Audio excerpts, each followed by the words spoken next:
সম্মানিত দেশবাসী, আমরা আশাবাদী ফেব্রুয়ারিতে অর্থাৎ 2026-এর ফেব্রুয়ারিতে বহুকাঙ্ক্ষিত সেই নির্বাচনটি অনুষ্ঠিত হতে যাচ্ছে। প্রশ্ন হচ্ছে, যদি ফ্রি ফেয়ার একটা ইলেকশন হয়,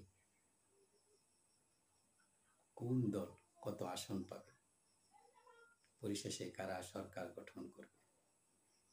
আমাদের পূর্ব অভিজ্ঞতা থেকে আর বর্তমানে বাংলাদেশ জাতীয়তাবাদী দলের যে আকাশচুম্বী যেই জনসমর্থন রয়েছে, বিশেষ করে তারুণ্যের প্রতীক জনাব তারেক রহমানের প্রতি ইয়ং জেনারেশনের যে একটা আস্থা রয়েছে, একটা আশা রয়েছে, একটা স্বপ্ন রয়েছে তাকে নিয়ে, এই সব মিলিয়ে আমরা আশা করছি নিরঙ্কুশ বিজয় অর্জন করবে বাংলাদেশ জাতীয়তাবাদী দল এবং তারেক জিয়া হবে আগামী দিনের প্রধানমন্ত্রী।